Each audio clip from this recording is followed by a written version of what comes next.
పెరుగుట విరుగుట కొరకే అంటారు కదా. అక్షరాల సామెతను నిజం చేస్తూ వెండి ధరలు అమాంతం పడిపోతున్నాయి.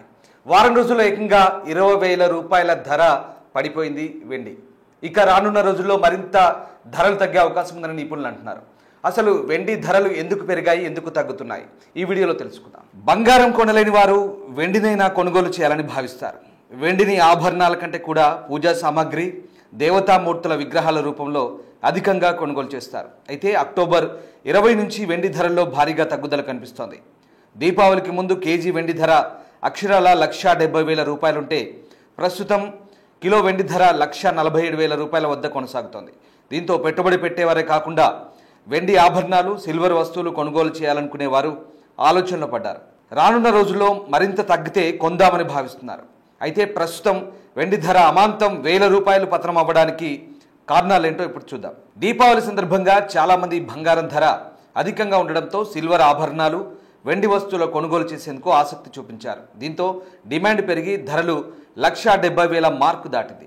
అయితే ధన్తెరస్ ముగియడంతో డిమాండ్ కొద్దిగా తగ్గింది. దీని ప్రభావం దేశీయ మార్కెట్లపై స్పష్టంగా కనిపించింది. ఇది కూడా వెండి ధరల తగ్గుదలకు కారణంగా చెబుతున్నారు. అలాగే పెట్టుబడి పెట్టాలని భావించే వారు తగ్గుతున్న ధరల కారణంగా ఇన్వెస్ట్ చేయాలంటే జంకుతున్నారని నిపుణులు అంటున్నారు. దీనికి కారణం ప్రస్తుతం ఉన్న ధరకు కొనుగోలు చేస్తే భవిష్యత్తులో వెండి ధరలు ఇంతకన్నా తగ్గితే నష్టపోవాల్సి వస్తుందని అనుకుంటున్నారు.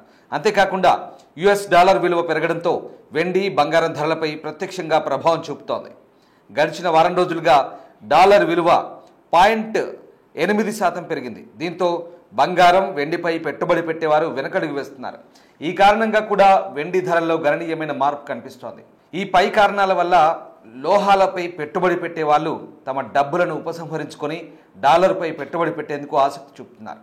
ఇక ఈ కారణాలే కాకుండా భౌగోళిక, ఆర్థిక, అంతర్జాతీయ మార్కెట్లో వచ్చిన పరిస్థితుల కారణంగా వెండి ధరలు తగ్గుముఖం పట్టాయి. ప్రపంచ దేశాల్లో నెలకొన్న ఆర్థిక అసమానతలు, యుద్ధ వాతావరణం, అంతర్జాతీయ వాణిజ్య పెట్టుబడిలో వచ్చిన మార్పులు, ETF కమోడిటీ మార్కెట్లలో ఏర్పడిన హెచ్చుతగ్గుల కారణంగా వెండి ధరలు అమాంతం పడిపోతున్నాయి.